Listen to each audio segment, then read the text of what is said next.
10 years after the original Dead Rising's release, the series had seen a lot of changes, from developer to setting to generation of console. After Dead Rising 3, it seemed like the series was evolving and moving in an exciting new direction, but would this new direction sway too far away from what made the original games special? Yes. Yes, it would. So yeah, today I'm looking at Dead Rising 4, probably the most controversial game in the series. It's been out for almost 9 years now, so is it really that bad? That's what I'm finding out today. I'm going to keep this intro short, so without further ado, let's get straight in to Dead Rising 4. After 3 years since the release of Dead Rising 3, we'd finally get our first look of the next entry in the series. At the 2016 E3, Capcom would reveal Dead Rising 4, a game which would take players not only back to Willamette, but would also star Frank West as the main protagonist. You know, because it's been such a long time since Frank was the main character in a Dead Rising game. The dev team put a lot of emphasis on how Frank was back, and how this was going to be a return to form for the series. It wouldn't be a long wait, well, if you're on Xbox at least, as the game would release in December of 2016, whereas PC and PS4 players would have to wait until the following December.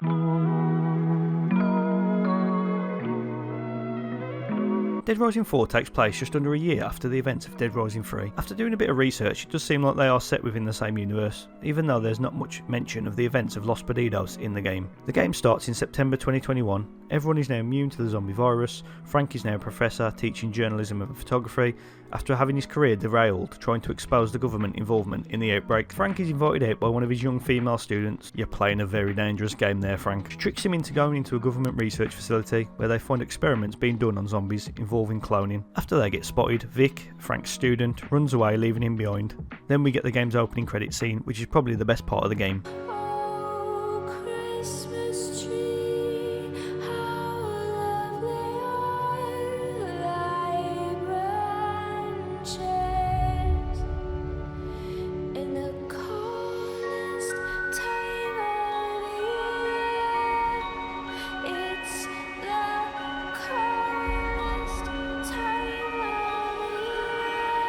I'm not going to play the entire thing here due to copyright, but it definitely sets high expectations for the game. Frank then goes into hiding until he is found by Brad Park, who is part of the CDC, a part of the government dealing with zombie outbreaks, who needs Frank's help to figure out what's going on in Willamette, the same setting as the first game. They then travel to Willamette's new massive mall, where they crash land into the mall's food court. I'm not going to go through the entire story. From here it's the same old Dead Rising, uncovering who's behind the outbreak story as the last 3 games, and it's not bad by any means. It's fun to go through, but the main thing that lets it down is shockingly Frank.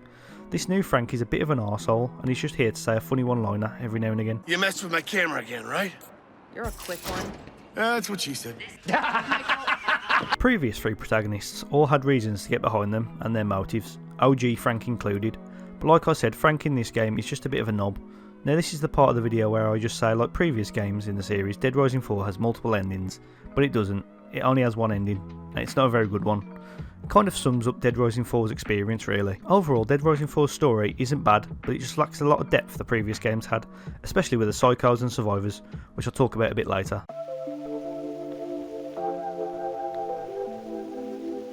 Dead Rising 4 feels very similar to the previous game, but it seems they've made minor changes. The only thing I really noticed was the way Frank moves compared to Nick from the last game. It felt like Nick was just stumbling around a lot, whereas Frank moves a bit more confidently.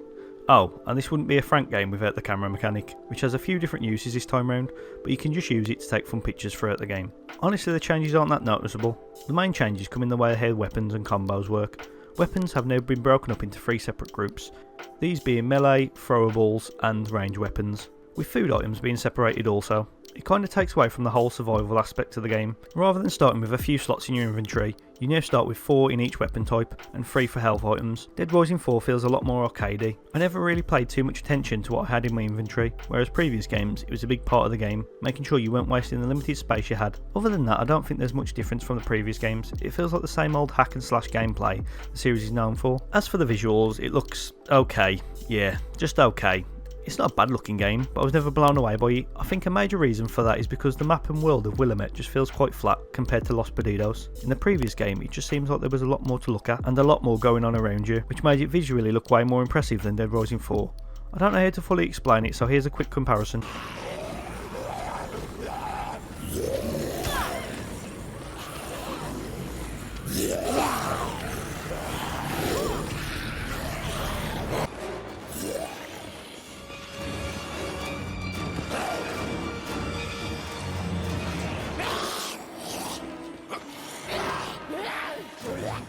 Overall, there's not too much wrong with the way the game plays and looks, just certain changes that make this game feel less like Dead Rising.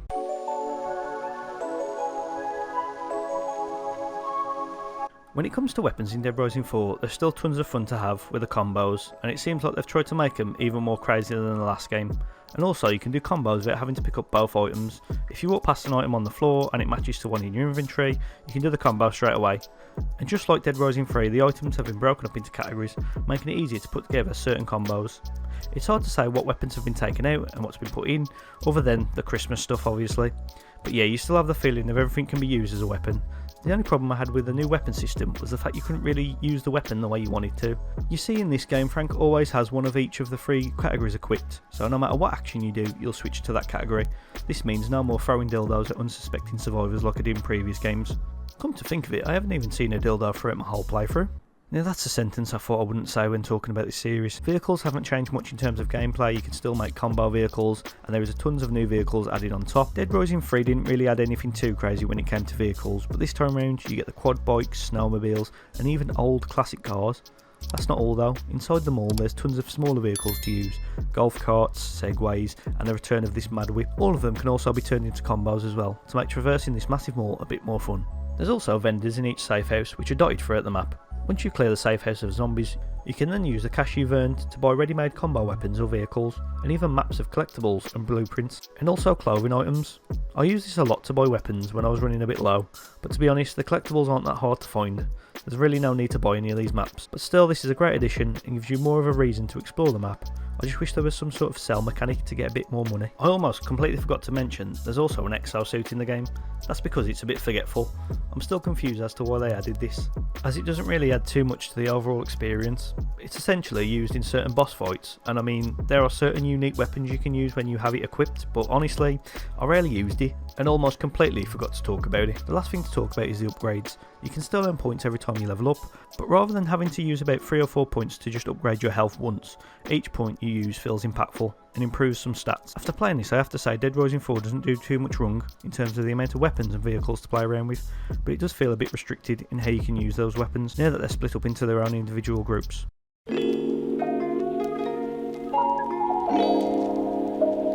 Okay, things have been a bit too positive, so let's talk about a major problem with the game, that being maniacs. They're essentially the same thing, but this time around there's absolutely no personality behind them. No opening cutscene, no interesting backstory, you just show up and they're there. I didn't even realise I was fighting this one before I'd almost finished the fight. They're all just forgetful, they're so easy, most of the fights don't have any structure to them, you just get there, twat them round the head a bit, and leave. No cutscene, no survivors to rescue, nothing. It's a shame because Dead Rising 4 is not actually that bad, but the psychos are what made these games special, and to just replace them with this lacklustre borefest, it's just really disappointing, and takes a lot away from the game. The survivors are okay, you still have random ones and get given objectives by some of them, like the previous game, but again, compared to the character of the original 2 games survivors, it's such a disappointment. Psychos and survivors are the core of any Dead Rising game, so that's why Dead Rising 4 is such a disappointment. The game obviously wants you to just focus on the main story, which isn't that bad, but it means this game doesn't even come close to any of its predecessors when it comes to psychopaths or survivors.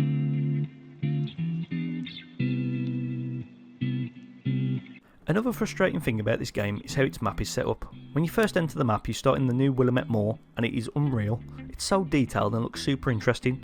I mean, there's this pirate ship themed area with a full-on show happening. What? Saving! My gosh, you hear that?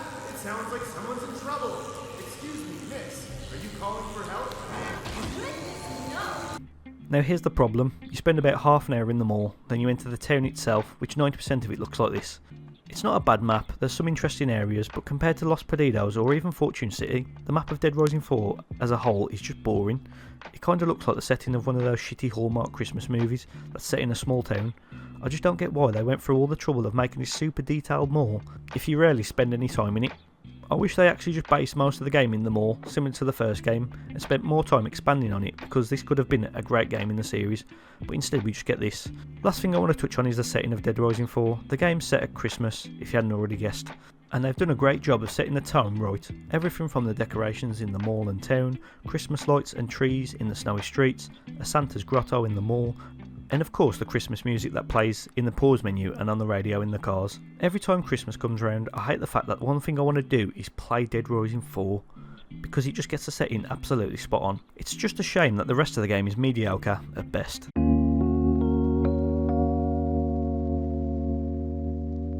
So after playing Dead Rising 4 again, I'm a bit torn on whether I like it or not. It definitely has a lot of positives. The setting, the weapon and vehicle variety are some of the best in the series, but it's just constantly let down by things like boring psychos and survivors, and for the most part an uninteresting map.